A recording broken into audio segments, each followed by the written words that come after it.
Not since the end of World War II, at the height of the baby boom, have there been so many kids in our midst. There are now more than 52 million kids under 12 in all in the United States, the biggest burst in the U.S. youth population in half a century. And for American business, these kids have come to represent the ultimate prize. An unprecedented, powerful, and elusive new demographic to be cut up and captured at all costs. There's no doubt that marketers have their sights on kids because of their increasing buying power, the amount of money they now spend on everything from clothes to music to electronics, totaling some $40 billion every year. But perhaps a bigger reason for marketers' interest in kids may be the amount of adult spending that American kids under 12 now directly influence, an astronomical $700 billion a year, roughly the equivalent of the combined economies of the world's 115 poorest countries. One economic impact of children is the money that they themselves spend. The money that they get from their parents or grandparents, the money that they get as allowance when they get older, the money that they earn themselves.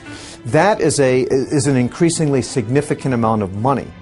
But that's not where the real money is.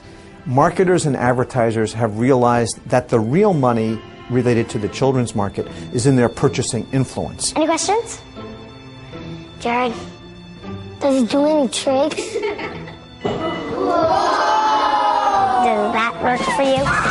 Because of their purchasing power and because of their purchasing influence, marketers and advertisers have become much more deliberate in their strategies and attempts to how to influence those dollars. Sienna, because kids come first. It's the children who often determine what kind of car gets bought, what kind of computer gets bought, what kind of cell phone program, and even where they take family holidays. What's your favorite part of the Nick Hotel? The awesome pools, having my own room, the arcade rocks. I like the shops. I like eating with SpongeBob. We came on vacation and the kids don't ever want to leave. Most parents and other people just don't realize how corporate marketers intentionally try to, well, in essence, make parents absolutely miserable.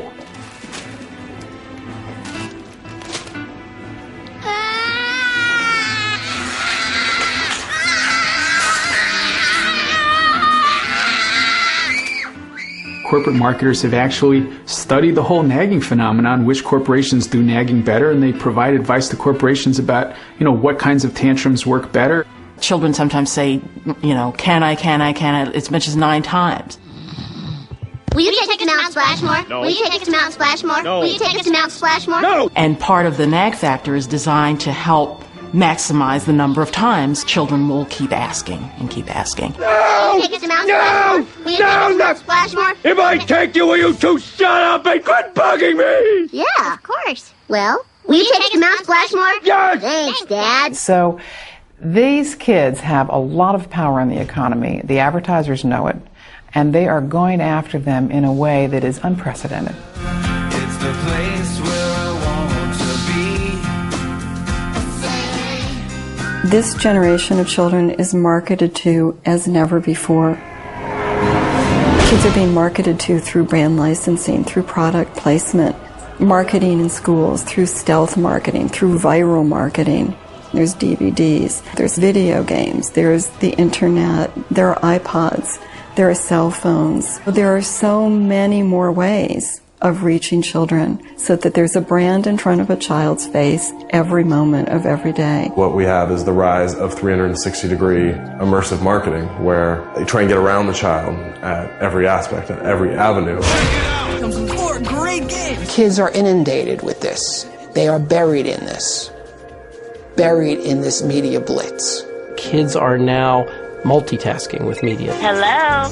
Hey girl, what's up? No way. Basically, you gotta plug in your iPod or MP3 player. Yeah, new music. They are using more than one medium at the same time. So they're surfing the web, and the television's going with MTV, and they've got the iPod with one earbud in, and they are more vulnerable and are bombarded with over 3,000 commercial messages every day. Marketers know these are little sponges. They're so wide open. They want to get that brand loyalty for life, because that's big bucks. It's about people wanting to convince our children that life is about buying, life is about getting. Can I help you? Yeah, I'm here to see this. Go ahead. So the philosophy becomes cradle to grave. Let's get to them early. Let's get to them often. Let's get to them as many places as we can get them. Do you have a business card? Sure. Not just to sell them products and services, but to turn them into lifelong consumers. I'll see you in about 20 years.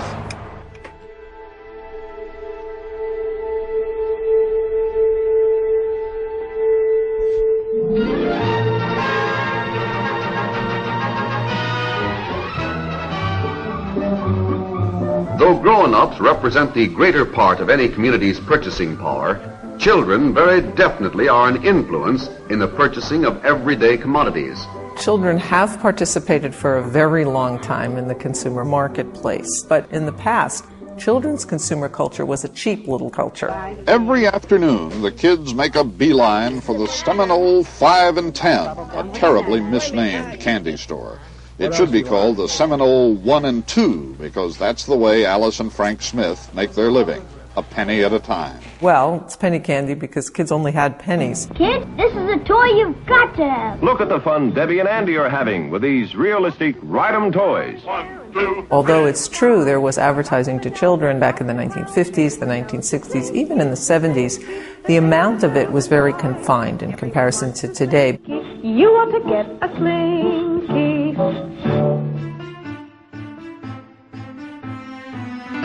Advertising to kids may have been confined during the 70s, but it was during this period that it would come into its own as an industry, triggering a counter-movement to end youth marketing altogether, and setting in motion a series of policy decisions that would ultimately determine the industry's future. A seminal event was in the late 70s when the Federal Trade Commission advocated a ban on advertising to children 8 and under. The Federal Trade Commission staff believes that children are deceived by television advertising, particularly commercials for cereal with sugar in it, and it wants to stop all advertising aimed at young children. This ban was based in part on concern about sugar cereals and cavities, and also based on research that indicated that children 8 and under did not understand the persuasive intent of advertising. Are you saying that every message directed to the older child between 8 and 12, is inherently deceptive? That's right. I think the child cannot bring enough information to bear not to be deceived and to have an unfair trade practice. So what ended up happening was the industries that were going to be affected, the toy industries, the sugar cereal companies, went to Congress. And that in an American democratic capitalistic society, we all must learn, top to bottom, to care for ourselves. And what the last thing we need in the next 20 years is a national nanny. And Congress ended up taking away a lot of the FTC's authority to regulate marketing to children. Far from addressing consumer advocates' concerns about the impact of advertising on kids, in 1980, Congress passed the FTC Improvement Act. The law mandated that the FTC would no longer have any authority to promulgate any rules regarding children's advertising. The Congress of the United States, under pressure from advertisers and marketers, actually took away from the Federal Trade Commission the right, the authority to regulate advertising and marketing to children. And what little remained of government's power to regulate children's advertising would be dealt a final, fatal blow in the early 1980s. Government is not the solution to our problem. Government is the problem. In the 1980s, this country was in a situation of falling in love with the market, thinking that the market was the solution to everything, and of deregulating industry. For those of you with television stations, I have an announcement. As you know, I've never liked big government, and I think you will agree there's no reason to substitute the judgment of Washington bureaucrats for that of professional broadcasters. By 1984, the Reagan administration had completely deregulated children's television. All bets were now off. Corporations now realized that Congress was not going to do anything to restrict their power to marketing to children, and they now actually had more power. And lo and behold, a lot of really smart marketers discovered children as a huge market. In the decades prior to deregulation, kids' consumer spending increased at a modest rate of roughly 4% a year. Since deregulation, it's grown a remarkable 35% every year, from $4.2 billion in 1984 to $40 billion today, an 852% increase. Deregulation really opened the floodgates for a kind of marketing to children that never existed before the mid-1980s. And the masters of the universe. Suddenly, it became okay to create a television program for the sole purpose of selling a toy. No one can stop the spike-studded armor of the mighty Spikor. Not even me, you muscle-bound porcupine. Not even you, He-Man. And sure enough, in the year immediately following the congressional action, the 10 best-selling toys were all based on kids' television shows. It was the beginning of a new era for childhood marketing. A few years after deregulation, when the Teenage Mutant Ninja Turtle movie came out, awesome! There were over 1,000 products linked to the movie. There was also the TV show children were seeing every day, and there was the comic book that slightly older children started to look at. It was a saturation of the whole childhood culture. Well, when I was a kid, Hopalong Cassidy was on television. He was like one of the first children's programming. Here he comes! Here he comes! It was only after he became so successful that they developed a lunchbox. Now they developed the lunchbox and the dolls before. The Star Wars Ultimate Lightsaber. I mean, this is why people like George Lucas has said, I am not a film director. I am a toy maker. Everything's Star Wars. Chewbacca is recording ringtones for a cell phone company. Star Wars, the marketing force, has married its name to a pile of products, including masks, dolls, lightsabers, hats, snacks, cups, more snacks, wind-up toys, action figures, cereal, and even a best-selling book. And so, with deregulation, a new world had been opened to marketers. Free now to turn the most powerful emotional attachments of kids into unheard-of profits.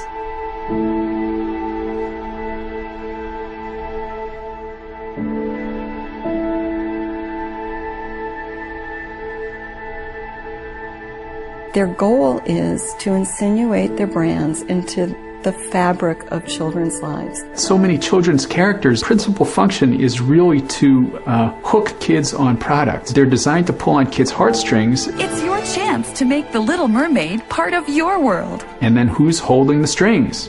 Well, it's the marketers who want to sell kids a wide variety of products. So you end up having junk food promotions at fast food restaurants, breakfast cereals with images of the main characters from the movies.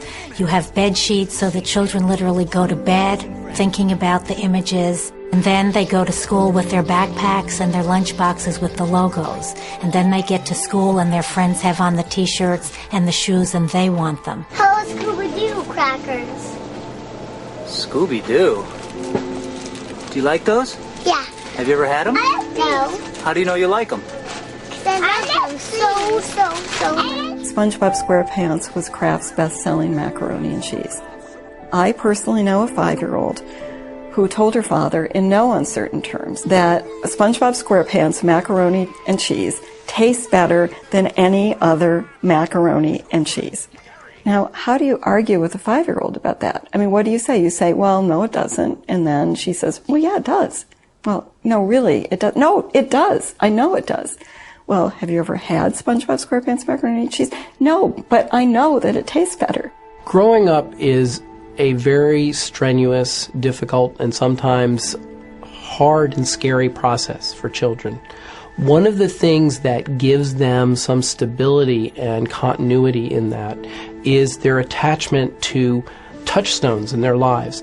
And among those touchstones are characters. Clifford the Big Red Dog, Mickey Mouse. These are constants in their lives. These are things that they have figured out, they feel they understand, and that they feel comfortable with, and indeed, in their own way, love. When you take that and you leverage that into saying, eat this food, you are basically leveraging that very powerful emotion that the child has, that very powerful attachment to make money.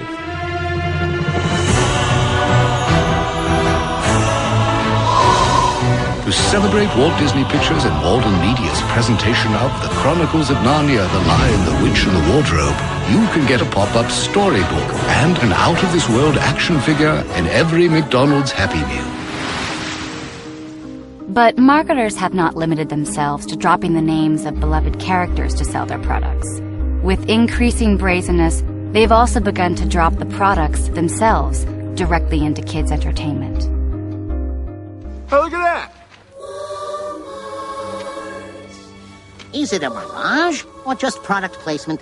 Hey, who cares? With shopping convenience at such low prices. Water, Fresca, Mountain Dew, your product name here. Product placement is weaving of products into programming without adequate disclosure. Welcome to Wendy's. May I take your order, please? Classic triple lettuce, tomato, and cheese. Classic triple lettuce, tomato. I got it. Classic. Chicken nuggets. What kind of toys do you have? And so it's dishonest advertising, it's deceptive advertising, it sneaks by children's critical faculties and implants its messages in kids' brains when they're paying less attention. American Idol, which is a top-rated television program for 2 to 11-year-olds, is just rife with Coca-Cola product placement. American Idol is brought to you by Coca-Cola. The Gilmore Girls eat Pop-Tarts for breakfast. Are you enjoying your breakfast? I don't know if I like Pop-Tarts. Did you fall on your head while you were sleeping? I don't know. Do I like this? Is this something I like? Children's films have product placement in them. I mean, what Spy Kids had McDonald's as a plot point. And also product placement is getting more and more prevalent in video games.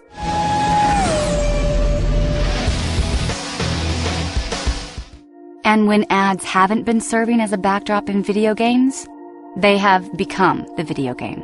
With children now as likely to be on the internet as in the playground, they're exposed to so much advertising they learn to ignore it. That's why advertisers love internet games. Not just ads, not just games, they're adver-games.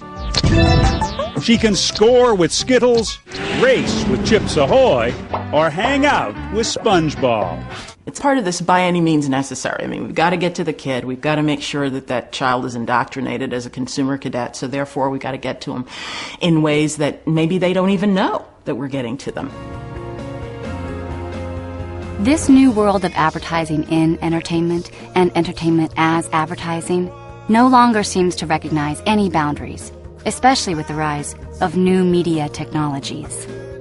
Children with cell phones have become a prime target for marketers selling products. It's because 1 in 4 American kids between the ages of 8 and 12 has a cell phone. That's 5 million children. And that number is expected to double in the next 3 years. Cell phones make children much more vulnerable to advertising. It's advertising literally right in the face of a child.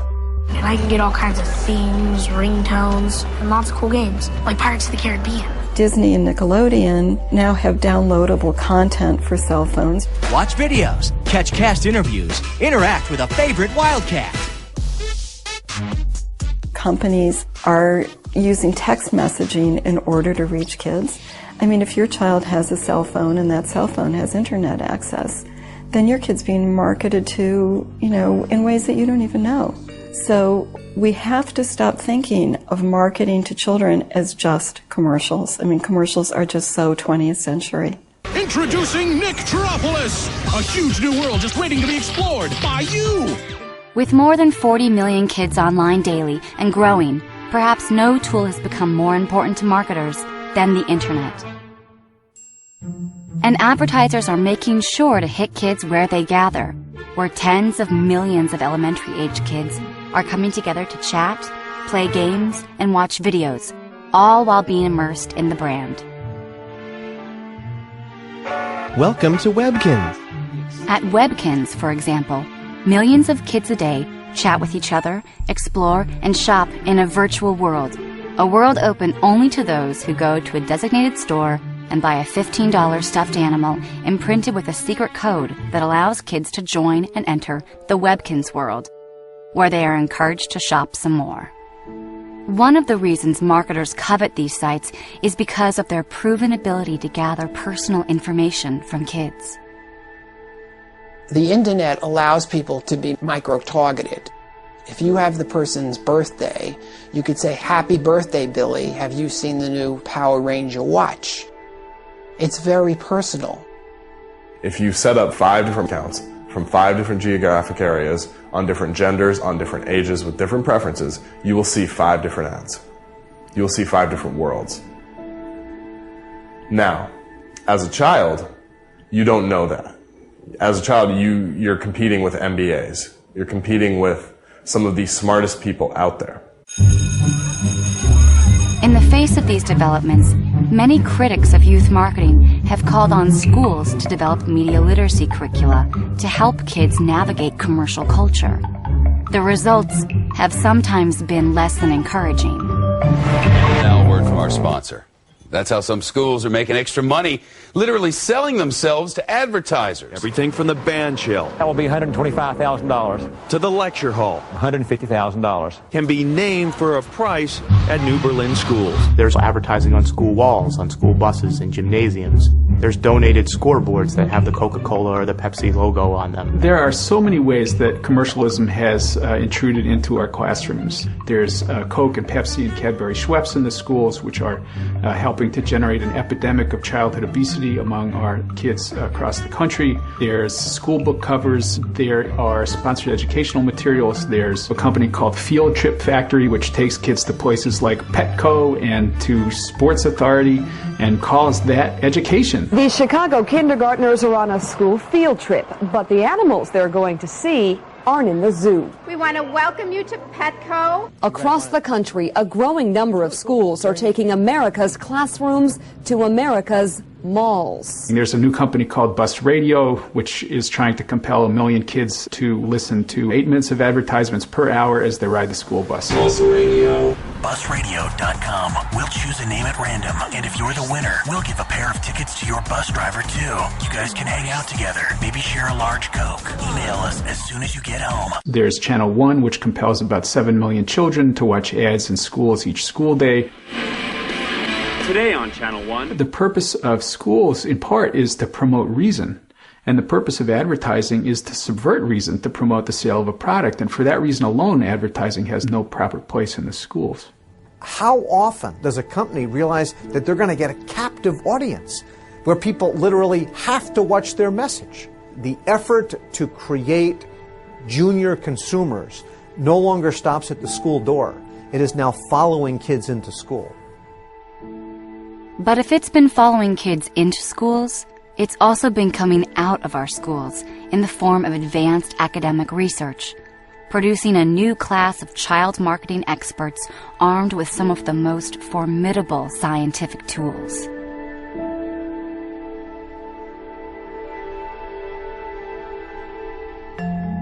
Psychologists and anthropologists and sociologists and behavioral scientists are used by marketers to really shape and cement children's brand preferences. They want to be part of the fabric of children's lives.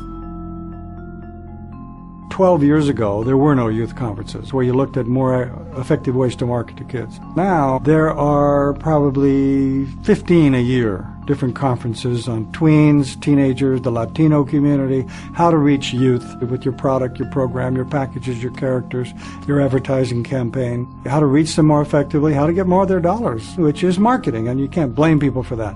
But is it balanced with more conversations, more discussions of what's good for kids, how can we move our society forward in a healthier way? No. Child psychologists and other psychologists are now absolutely integrated within the marketing field, and their techniques are so widespread that in fact it's probably pretty hard to come up with parts of the marketing effort that don't have anything to do with psychology. You're a psychologist, you do research, you know the difference between a 3-year-old and a 5-year-old. And you know how to reach a 3-year-old, and you know that you have to play the ad much more slowly and use round figures instead of angles, because children like round figures at that age. And you know that 5-year-olds have a whole different set of concerns. So we can fine-tune the marketing to communicate better with children. One means of fine-tuning is the tried and true method of the focus group. It's quiet, it's controlled, there's usually a one-way mirror, so we can see behavioral cues. It's how they look, it's the look in their eyes, especially with kids who don't have that sense yet of self-monitoring. You know, all their actions are very descriptive, and once we take what they say and then feed that in with how they look when they say it and their behavioral cues, we really end up with a strong measurement of how product affects them. Still another means is ethnographic research, which, tuned to the goals of marketers, has become a kind of scientific stalking. They go into supermarkets with them and film exactly how they look at a product, pick it up, put it back down, the way they move around a supermarket.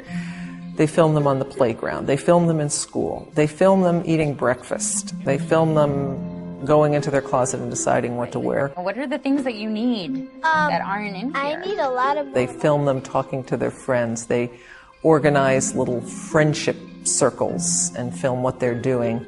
They even follow them into the bathroom. I interviewed a number of people who sat and watched children take baths and showers, watched how they interact with shampoo and soap and health and beauty products, as that category is called, in order to go back and write a report for their clients on, you know, what to do with the packaging. It's creepy. It's just absolutely creepy, the way children are being dissected and put under the microscope by marketers. This is new consumer science, and it's yielding a new science of childhood. And perhaps nowhere else have the different elements of this science merged so seamlessly as in the Girls' Intelligence Agency. Not the CIA, it's the Girls' Intelligence Agency, which, for all the cloak and dagger, is actually a marketing firm. The Girls' Intelligence Agency claims to have tens, if not hundreds of thousands of girls across the country that it is in contact with and working with. The signature product of the GIA is something called the Slumber Party in a Box. Guys, sacred opening of the cake. Kids are asked to sort of push a certain product, or they're more like focus group parties where kids are asked to come and give their opinions on products. What is the hottest item? The sleep mask, the fuzzy phone, or the beauty kits? Fuzzy phone. They ask them to be sly. They ask them to get information on their friends without their friends knowing about it. It's teaching children to exploit their friends for the purpose of getting money or free products. What happened at your home the other day, marketing, or was it a party? It's kind of both. It was a party for us, but it was marketing for the companies. And is that cool with you? Definitely. One of the more problematic aspects of its behavior is that it will enlist young children in its marketing efforts without their parents knowing about it. There's a lot that's happening around us, and the public is not aware, just like they're not aware of neuromarketing. And that's another whole scary thing, to put a child in an MRI and then watch what is lighting up inside his brain based on the stimulus, and then saying, wow, this works, this is good, look what happens. They do blink tests on kids, for example. They develop ads and then see how frequently a kid blinks or turns their eyes away. And when they see the kid blinking more, they change the ad to make it more mesmerizing. There's stuff they just can't take their eyes off. And it's not an accident. They've gone over and over and over with extensive high-tech kinds of testing devices to find the precise configuration of characters, colors, music, words, and so forth that kids can't resist. They want to spend time understanding child development, understanding the child's need to belong, a child's need for community, a child's need for independence, to encourage children to buy. And somebody asked me, you know, Lucy, is that ethical? You know, you're essentially manipulating these children. Well, yeah, is it ethical? I don't know. But our role at Initiative is to move products. And if we know you move products with a certain creative execution, placed in a certain type of media vehicle, then we've done our job. they are tomorrow's consumer, tomorrow's adult consumer. So start talking with them now, build that relationship when they're younger, and you've got them as an adult. I'll say it. These marketers are very similar to pedophiles.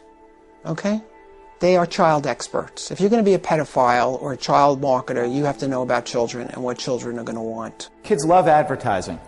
It's a gift. It's something they want. There's something to be said, by the way, about being there first and about branding children and owning them in that way. And antisocial behavior in pursuit of a product is a good thing.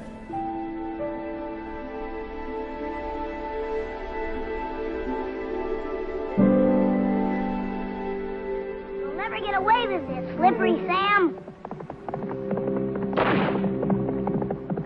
Companies have moved away from exaggerating the product characteristics. See, his legs actually move just like a real horse. Blaze is the safest, strongest horse made. To a whole new form of advertising, which is symbolic advertising.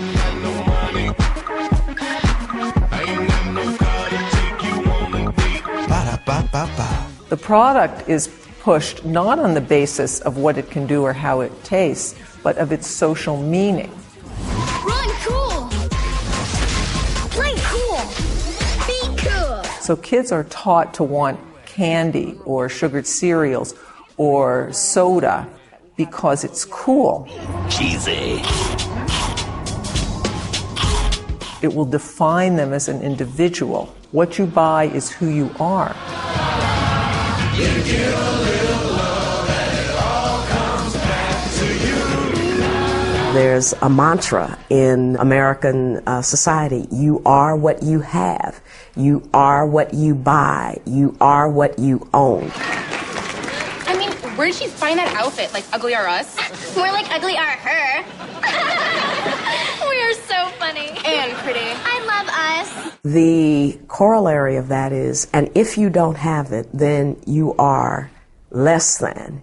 You're a nobody. You don't have self-esteem. And this happens even for children.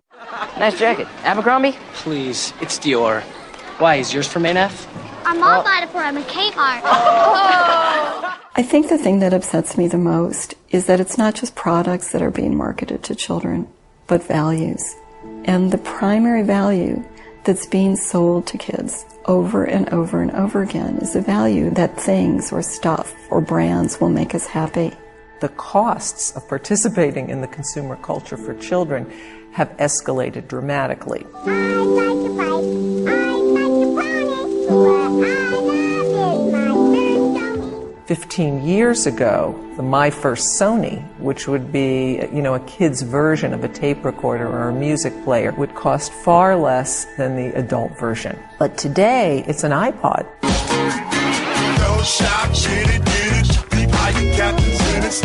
In grades, 1, 2, 3, 4 even, very, very expensive products.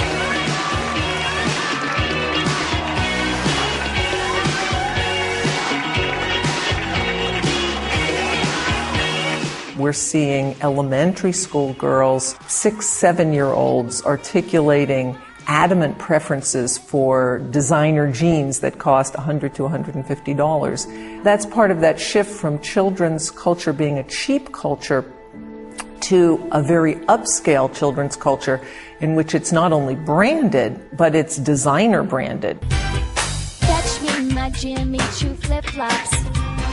Where is my pink Prada tote?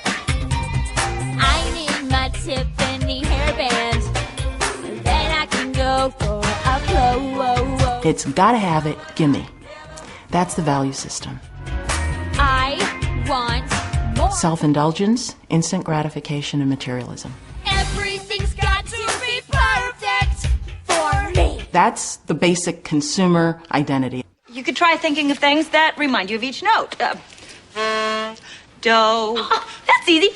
Dough means money. It's shallow. It's about me. Me. Yay, me. It's about me now, and it's about me and these things. La.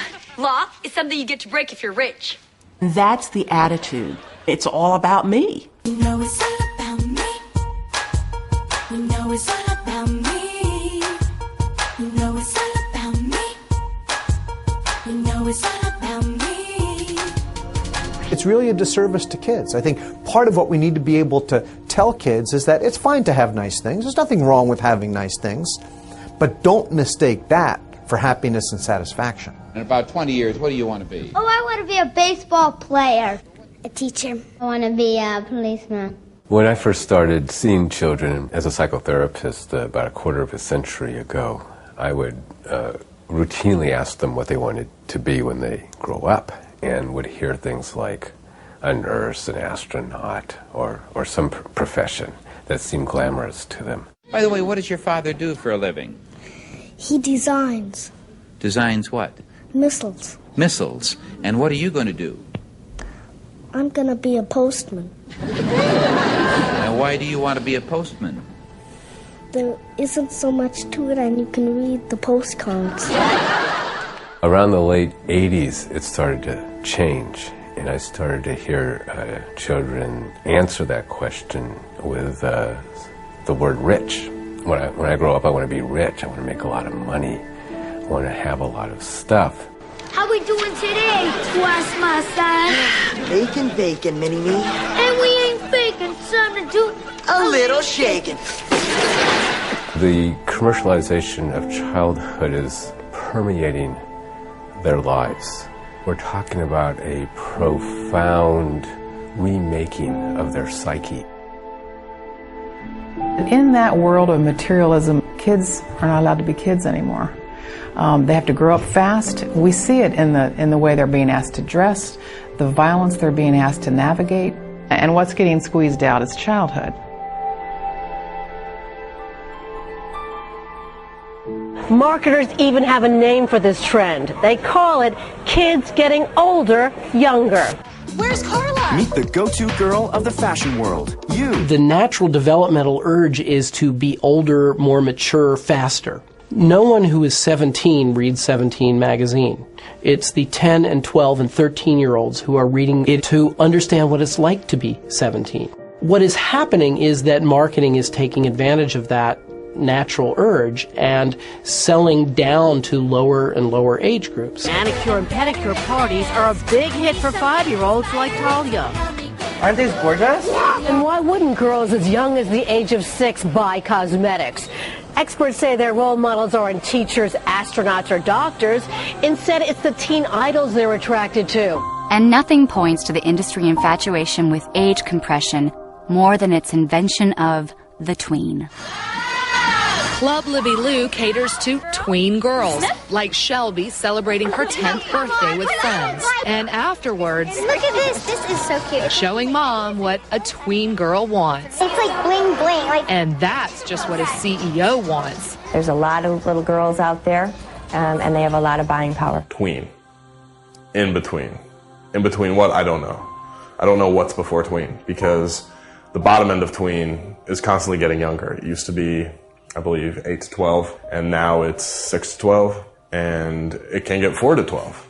And this gives you a clue to some of the perverted thinking that's going on in this field. The idea that a 6-year-old is no longer a child, but is between childhood and adolescence. Express yourself, girl, let it all hang out. Just do your thing, ain't nothing to worry about. One of the crucial aspects of this trend is that marketers never communicate their adult messages and values to kids simply as kids, but as boys and as girls. And girls are being taught they need to be pretty, sexy, and what they buy determines their value, and how they look determines their value. It's true that to some extent advertisers have always appealed to girls at this level. Barbie, you're beautiful. But there can be little doubt that something radically different has emerged over the past few years. It's my scene, my bling, bling, bling. The new My Scene, My Bling Bling girls are here. Nice bling. Here, wear my ring. Ooh, sparkly.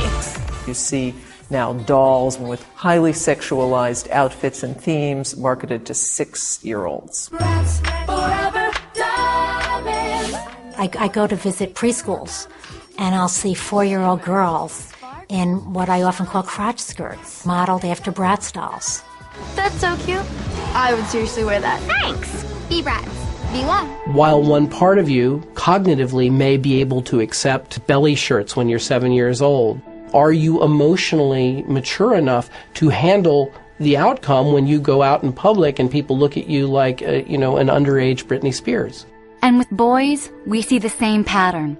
While to some degree marketers have long targeted boys with what would seem to be adult messages that equate being a man with aggression and toughness and violence, today's boys are immersed in an altogether different world. Fire! Exciting!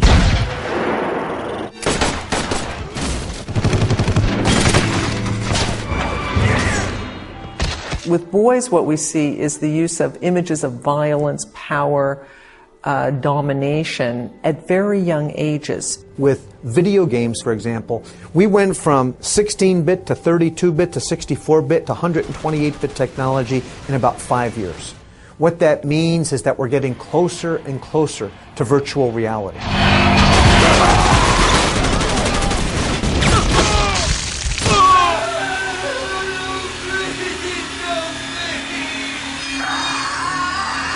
The amount of violence, entertainment violence, that young children are exposed to is startling. They're getting a message that when you have conflicts, you fight with violence, that you have to fight in order to resolve your differences. That's what you do.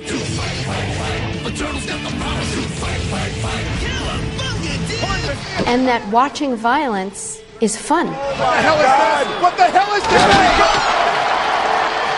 this? It's entertaining.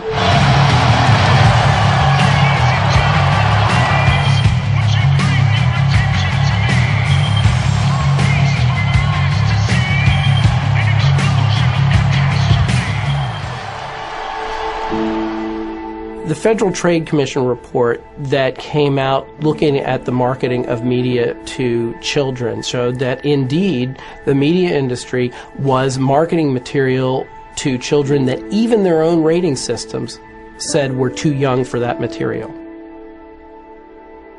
The studios confirmed to Congress today that children as young as 9 years old were tested for their reactions to R-rated violent movies.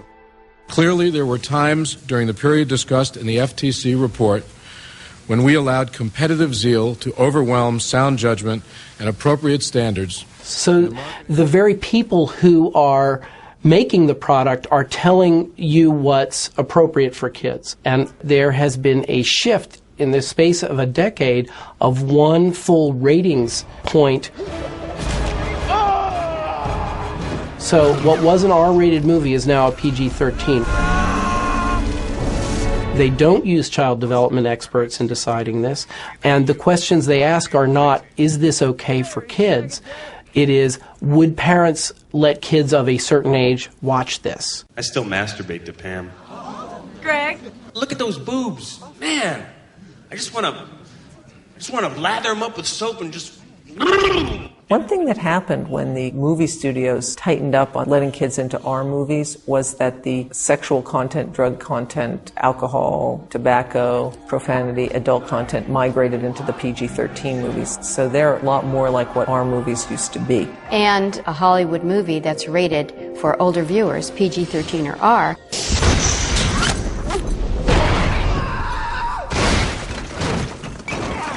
has a whole line of toys and products marketed to children 3, 4, and 5 years old. New Itsy Bitsy Spider-Man. Despite growing concerns about the industry's explicit strategy of age compression, its drive to reach kids at younger and younger ages has only accelerated. The result is a massive and growing toddler industry that almost from the womb now blankets babies in brands. It's really hard to find baby paraphernalia that's not plastered with media characters. You can find unbranded baby stuff, but you can find it in high-end toy stores. But if you go to places where poorer middle-class families shop, it's all branded. So the babies start out life with the notion of consumption. And that's not an accident. What they want is cradle-to-grave brand loyalty. That's what they talk about. Share of mind. They talk about owning children for life.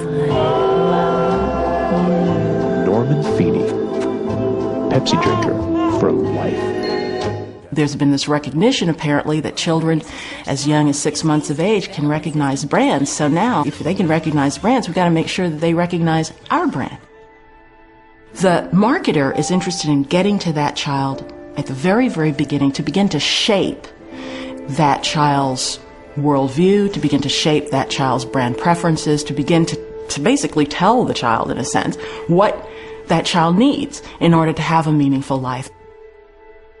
And that's where we see, as mothers, that's our job. It's not theirs.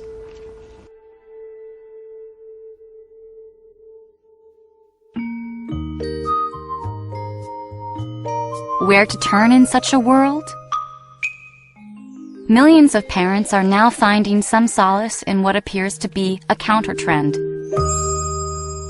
It's a new media movement that claims to be good for infants. And whether we're talking about developmental DVDs like Baby Einstein and Brainy Baby, or 24-hour programming for infants and toddlers on TV, the idea is that good media is the best antidote to bad media.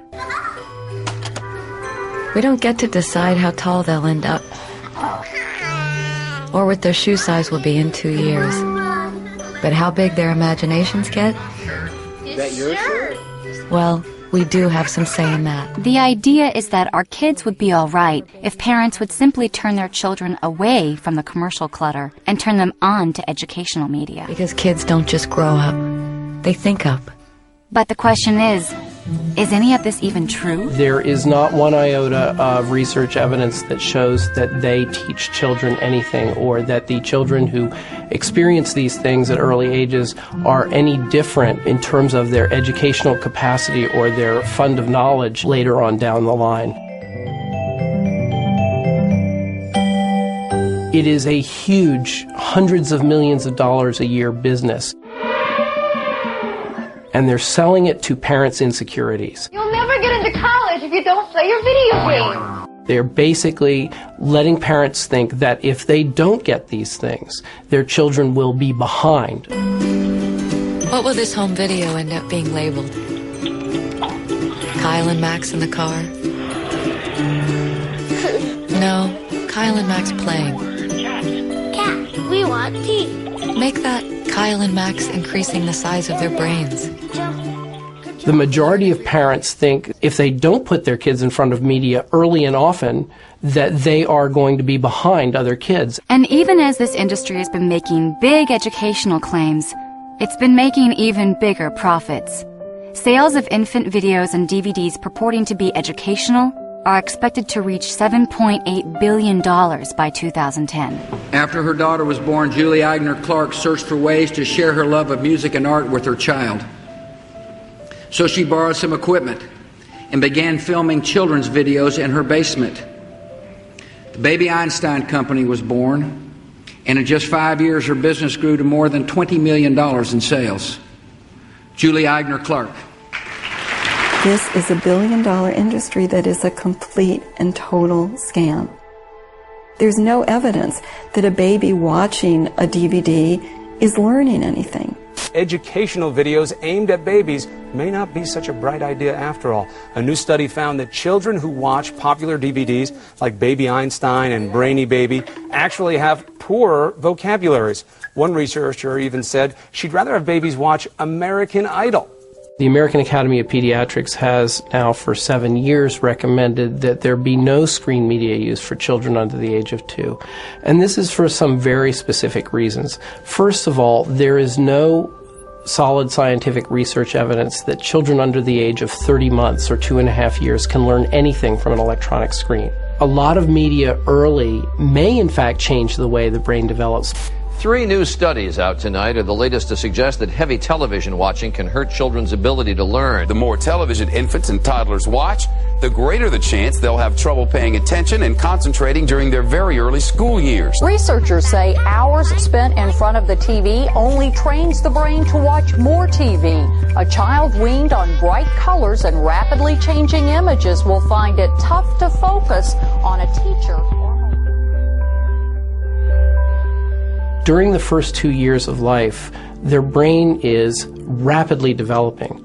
And what we know about optimal brain development during these first 2 critical years is that face-to-face involvement with other people, parents, siblings, other kids, interaction with other human beings, manipulation of the physical environment, trying to stack the blocks up or get a Cheerio in your mouth, creative, open-ended problem-solving play is far better than the best edutainment software you could ever have. What's the most important thing for a 0 to 2 year old? The single most important thing is the social dynamic, the bond that occurs, and the intimacy that occurs between mother and child. Forget the rest of it. That piece lays the bond of trust and the foundation for all higher learning later. That has to occur. So if you're sacrificing the trust, the bond, the attachment issues for the sake of having a baby Einstein or computer or videos in the room, you're missing a huge understanding of child development. The space that is necessary to think is being jeopardized. You're immersed. You're outside yourself. You're taken out. When do you have quiet time and unstructured time? And when is a child able to be a child and play? Remember playing baseball until it got so dark you couldn't see the ball any longer? How about hiding and pretending you couldn't hear your name being called home to dinner? That was back, of course, when kids, and just about all kids, played outside starting the moment they got home from school. That was before Xbox, of course. A recent report from the American Academy of Pediatrics found that commercial media is radically transforming the way children play. The report found that even though free and unstructured play is essential to the cognitive, physical, social, and emotional well-being of children, the amount of time 6 to 8-year-olds spend playing creatively has been declining dramatically over the past decade. And for 9 to 12-year-olds over the same period, creative play has declined a staggering 94%. The thing that it's important to remember about creative play is that it's a foundation of learning. It's a foundation of critical thinking. It's a foundation of problem solving. It's the foundation of empathy and of, the experience of being something else. And it's the way that kids make life meaningful. What's happening is that children are being deprived increasingly of opportunities to exercise their imagination.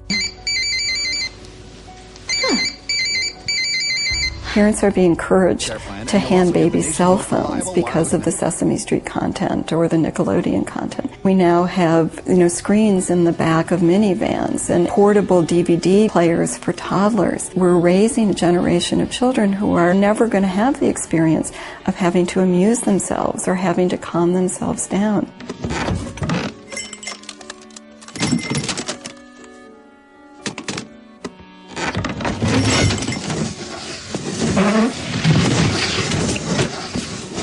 And so they're always going to need a screen, and that's exactly where the marketing industry wants them. And when children play with toys that are based on media products, they play less creatively because they're not spurred to make up their own world. She's a fiesta girl. Move your arms up and down, shake your head.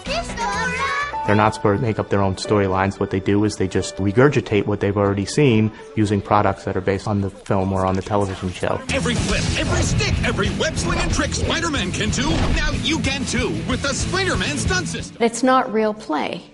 Their own imagination and their own past experience isn't evident. It's really just an imitation of what they've seen. You can be just like Superman. With a Superman Returns Inflato suit, strap on the punch and crush gloves, and you'll hear the sound of every punch you throw and everything you crush. The world needs a hero. Are you ready for the job? Inflato suit accessory, you put it together, batteries not included, punch and crush gloves sold separately. The message kids get is that they can't play Harry Potter unless they have an official Harry Potter wand. Or they can't play some hero unless they have all of the paraphernalia that goes with it. Straight from the movie comes Jack Sparrow's gear. Battle with the Clash and Flash sword with lights and sound effects. Fire the electronic pistol. Be Jack Sparrow. And in a way, they're being told their imagination isn't good enough. It's not good enough to pick up a stick and turn it into a wand. You have to have the real wand. It's, okay, the newest, greatest robot toy that does everything for you, and you don't have to play with it anymore. It just plays by itself, and you watch it. Great, and at a cost. I don't even put the thing together anymore. It's no model making, no thinking, no coloring, no painting it. It's just all ready for me and ready to go. The fundamental message that I need something outside of myself in order to play is really harmful and tragic, because it starts to take play out of children's hands. So the kids need more and more and more in order to be able to play and in order to be happy. We're creating a future generation of super consumers. Rather than consuming less, our children will consume even more than the baby boom generation or the generation Y or X. What does that mean for our future, for our well-being, and for their well-being?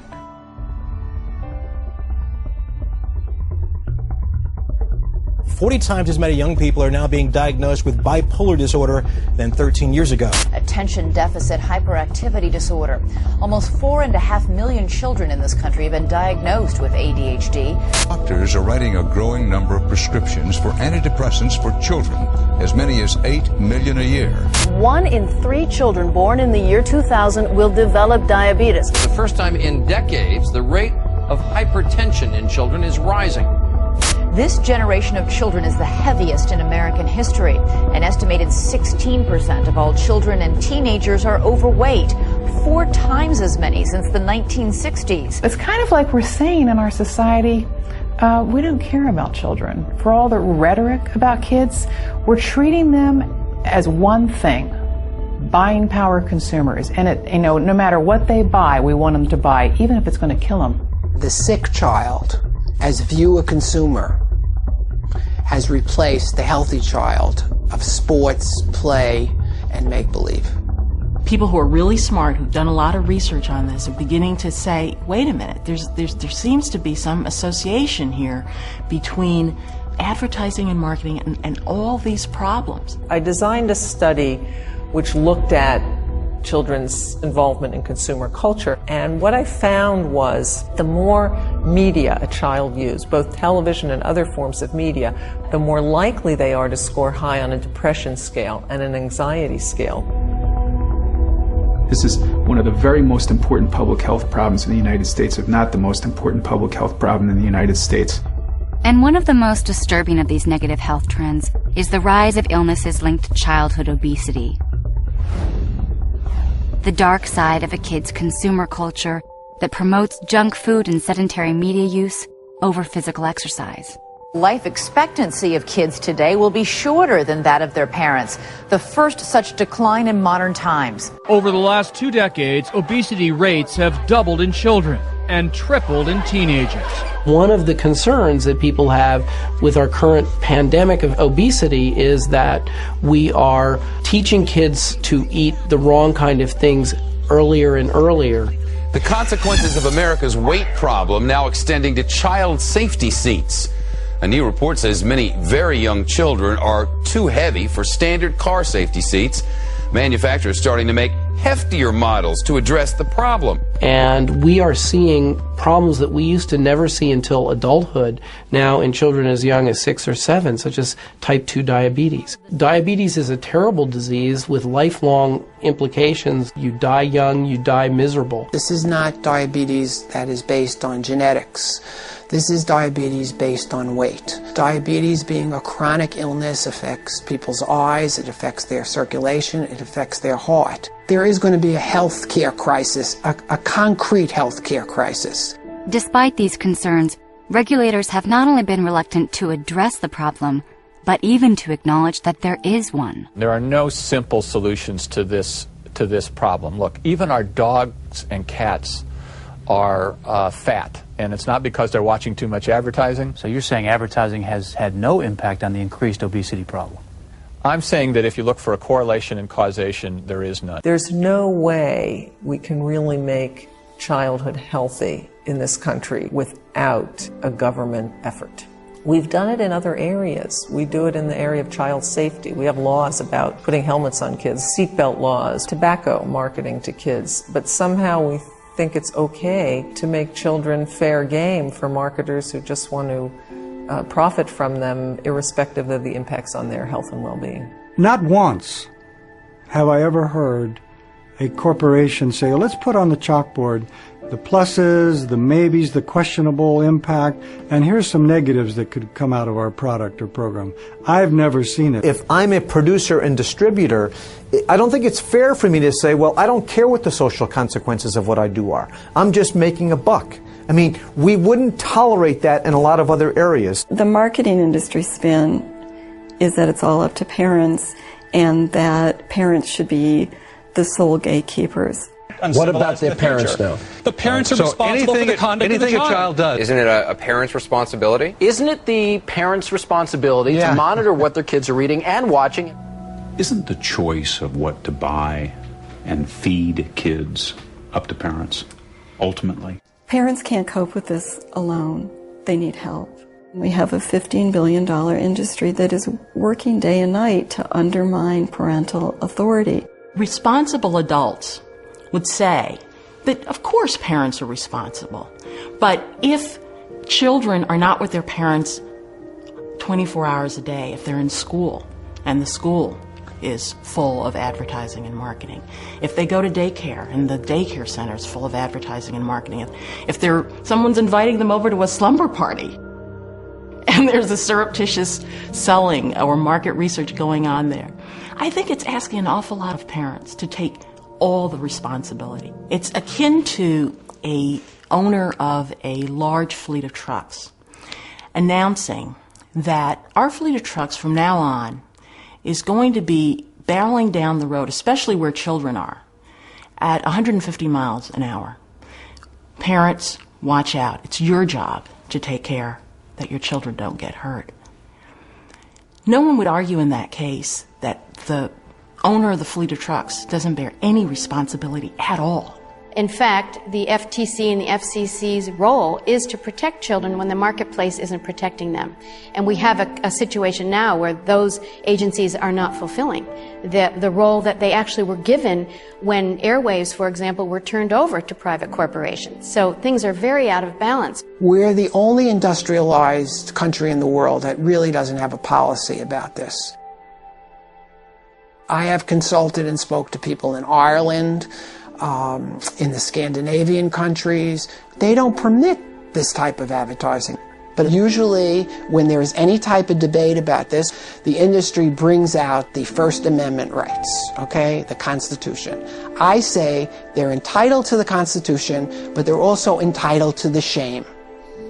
Shame on them. This is our future, and they know that this is wrong. We need, in a proactive, forward-looking way as a society, to say, how is this changing us? How is this changing our environment? How is this changing our society? And do we want this?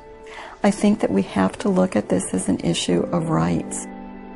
The rights of children to grow up and the freedom for parents to raise them without being undermined by commercial interests. In that sense, it's like the civil rights movement or the women's movement or the environmental movement. I think that we're at the beginning of a growing movement and that it takes time. This is a lot more than about selling products and services. If we care about nourishing the human spirit, if we care about human relationships, we've got to care about this issue.